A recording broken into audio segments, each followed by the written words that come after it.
పెద్దలు మహేంద్రన్న గారు, వేదిక మీద ఎమ్మెల్యేలందరూ, ఆఫీసర్స్ అందరికీ, ముందు కూర్చున్న నాయకులకు, పార్టీ కార్యకర్తలకు, మా మహిళా సోదరమణులకు అందరూ కూడా నా ఉదయపూర్వ నమస్కారాలు. నిజంగా కూడా మన ముఖ్యమంత్రి గారు ఒక చరిత్రల్నే సృష్టించిన ఘనత మన ముఖ్యమంత్రి గారికి దక్కింది. ఎన్నో రోజులు మనం అనుకున్నాం, చాలా ప్రభుత్వాలను చూసినాం, మాటలతోనే మిగిలిపోయారు కానీ చేతలతో ఎవరు చూపెట్టలేదు. కానీ మన ముఖ్యమంత్రి గారు 2 సంవత్సరాల్లో నేను ప్రజలకు ఏం చేయాలి, ప్రజలకు ఏది చేస్తే బాగుంటుందని చెప్పి ఆలోచనతో గోదావరి నీళ్ళు తేవడం మనకి ఎంత పెద్ద గొప్పతనమో మనం ఒక్కసారి ప్రజలందరూ కూడా ఆలోచన అవసరం ఉన్నది. ఇలాంటి పనులు చేస్తేనే ప్రజలందరూ కూడా మనల్ని ఒక చరిత్రలా నిలిచిపోయే పని ఇది. గోదావరి రావాలంటే మాస్కల్ కావు మన దగ్గర రానికే. నిన్ననే మా ఎండి గారు వీళ్ళందరూ కూడా అనడం జరిగింది, 2 సంవత్సరాల లోపల డైలీ ఇంటింటికి నీళ్ళు ఇచ్చే బాధ్యత మన ముఖ్యమంత్రి గారు తీసుకోమని చెప్పి నేను చెప్తున్నాను. దాని విధంగానే ఆఫీసర్లు అందరూ కూడా పనిచేయడం, ప్రజాప్రతినిధులు అందరూ కూడా పనిచేయడం, ముఖ్యమంత్రి గారు అడుగుజాడలో మనం కూడా నడుస్తూ ఏమేం చేస్తున్నారో ప్రజలకు తెలిసే బాధ్యత మనం ఉన్నాం. అన్నా మీరు చేసింది ఎవరు కూడా మరొకరు ఏదో కానీ పని చేసి చూపెడుతున్నారు. మేమందరం కూడా చాలా సంతోషిస్తున్నాం. ఇలా మూసీ నది ఉన్నది, దాన్ని సుందరంగా చేయాలనే ఆలోచనతో ఈ గోదావరి నీళ్ళు తేవడం జరుగుతున్నది.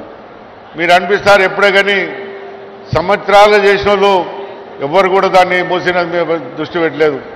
కానీ పెద్దలు ముఖ్యమంత్రి గారు వచ్చిన తర్వాత 10 మార్లు రివ్యూ పెట్టి ఎవరికి ఇబ్బంది కాకుండా, చాలామంది ఏదో అపోహ చేస్తున్నారు కానీ ఎవ్వరు కూడా ఇబ్బంది కాకుండా మూసీ నదిని సుందరంగా చేసే బాధ్యత మన ముఖ్యమంత్రి గారు తీసుకుంటారని మీ అందరూ కోరుతున్నాను. అందుకని మనం అందరం ఒకటే ఆలోచించాలి, ప్రజలు చెప్పేది వినుకుంటా ఇబ్బంది లేకుండా మనం చేసే బాధ్యత మనం తీసుకోవాలనే ఆలోచనతో ఉన్నాయి. నాకు 2-3 సమస్యలు మా దగ్గర ఉన్నాయి ప్రజలకు.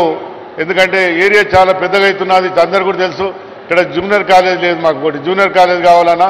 ఎందుకంటే చాలామంది బీద వాళ్ళు ఉన్నారు, పెద్ద స్కూళ్ళలో చదవాలంటే బీద వాళ్ళు చదవలేకపోతున్నారు. ఒక జూనియర్ కాలేజ్ కాలేదు, ఒక స్టేడియము. ఆనాడు రాజశేఖర రెడ్డి ఉన్నప్పుడు ఫౌండేషన్ వేసిండు, కానీ మన ఆ ల్యాండ్ వేరే వాళ్ళు కట్టాల్సి 5 ఎకరాల ల్యాండ్ చేసినప్పుడు మంచిర్యాల, అది కూడా మాకు ఒకటి స్టేడియం. ఎందుకంటే ఇంత పెద్ద ఏరియాలో ఈ స్టేడియం ఉంటే దానికి బాగుంటుందని నేను కూడా మీ అందరినీ కోరుతున్నాను. ఎందుకంటే మన ముఖ్యమంత్రి గారు ఏదైనా మాట ఇస్తే అన్ని ఇని ఏ విధంగా ఎప్పుడు చేయాలనే ఆలోచనతో చేస్తారని కూడా మేము అందరం నమ్ముతున్నాం. ఈరోజు ప్రజలందరూ కూడా కాంగ్రెస్ పార్టీ వచ్చిన తర్వాత ఏమేం చేస్తున్నారు, ఏ పథకాలు కూడా ఎక్కడ కూడా ఆగలేదు, అన్ని పథకాలు కూడా నడుస్తున్నాయి. మేము ఎమ్మెల్యేలు ఇస్తున్నాం, అందరూ కూడా చెప్పగలుగుతున్నాం. చాలామంది చాలా మాట్లాడతారు, ఇది ఆగింది, అది ఎక్కడ కూడా ఆగలేదు. ప్రజలందరూ ఇక్కడనే ఉన్నారు, వింటున్నారు. ఏ పథకాలు కూడా ఆగకుండా అన్ని పథకాలు కూడా నడుస్తున్నాయని కూడా చెప్తున్నాం. అందుకని ఇవాళ మణికొండ నార్సింగ్ చాలా ఆబాది పెరిగిపోయిందన్న మాకు. ఆయన గ్రామ పంచాయతీ ఉన్నప్పుడు 20 ఫీట్ల రోడ్లు 30 ఫీట్ల రోడ్లు చేసినారు. ఇలా మణికొండకు పోవాలంటే గంట సేపు వెళ్తే గంట లోపలికి వెళ్తే గంట సేపు బయటకు వెళ్ళే పరిస్థితి. దానికి మొత్తం రింగ్ రోడ్లు అవుతాయి. ఏంటంటే లింక్ రోడ్లు, ఒక 4-5 లింక్ రోడ్లు కావాలన్నా అధికారులను పిలిచి మేమందరం కూడా మాట్లాడి నీ దగ్గరికి ఏమేమైతే అవన్నీ కూడా తీసుకొచ్చే బాధ్యత కూడా తీసుకుంటాం. ఇంత మంచి కార్యక్రమం నిజంగా ఇది ఒక్కటే కాకుండా చాలా ఉన్నాయన్న. కొన్ని మా దగ్గర భూముల సమస్యలు కూడా ఉన్నాయి, అవన్నీ మీ దృష్టికి తెచ్చినాం. మేము అందరం కూడా అది ఒక్కటే నేను కోరేది ఒకటే అనక, భూముల సమస్య రైతులకు తీడిస్తే మటుకు మేము ఎప్పుడు భగవంతుని కోరుకుంటారు. అది మీ చేతుల పని మీరు చేయగలుగుతాం. మేము పట్ట పాస్బుక్లు ఉన్న వాళ్ళకే ఇవ్వమంటున్నాం, పట్ట పాస్బుక్లు లేని వాళ్ళకి ఎవరికి ఇవ్వమంటలేం. అదొక దృష్టిలో పెట్టాలి. మీకు సమయం ఉన్న మళ్ళొక పరి అన్నీ కూడా తీసుకొచ్చి మీ ముందు కూర్చొని చేస్తామని చెప్తున్నాం.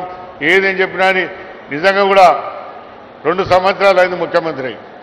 2 సంవత్సరాలు ఎమ్మెల్యేలు కలవడం ఎన్ని మాట్లాడితే నేను అనుకుంటే 10 సార్లు కలిసినాం, కూడా 10-12 సార్లు కలిసినాం. అది చాలా ఆనందం ఉంది. మేము పని చేసుకోకంటే ఎక్కువ ఆనందం ఉన్నది ఈ రోజు అంతా. ఒక ముఖ్యమంత్రి అంటే ఎట్లుంటే అనేది మీరు చూపెడుతున్నారు, అది చాలా సంతోషం. చాలా మంది దగ్గర పని చేసినాం మేము. ఎప్పుడు కూడా సంవత్సరానికి ఒకరు కూడా ఉద్యోగం కలగకపోయేది. ఎప్పుడు వచ్చినా అన్న తమ్మి అని ఇంత మాట్లాడే ముఖ్యమంత్రి ఈ ముఖ్యమంత్రినే చూసినాను. అందుకని మీరైతే కోరుతున్నారో ఆ కోరినడు అన్నట్టుగా మేమందరిని అడిగినా అన్నట్టుగా మేము మీ కష్టపెట్టేది అడగమన్నా ఏమున్నా ప్రజలకు ఏదైతే కోరుతారో ప్రజలకే కోరేది అడిగి మీతో చేపించుకునే బాధ్యత మేము తీసుకుంటామని చెప్పి కొన్ని సమస్యలు, ఈ భూమి సమస్యలను కూడా తీర్చే బాధ్యత. అన్న మాకు 2 చెరువులు ఇచ్చారు.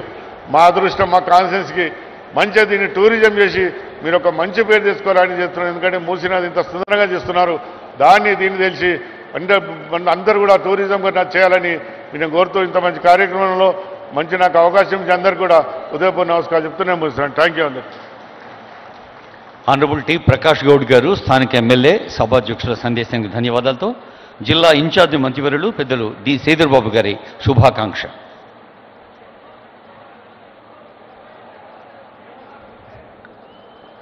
అందరికీ నమస్కారం.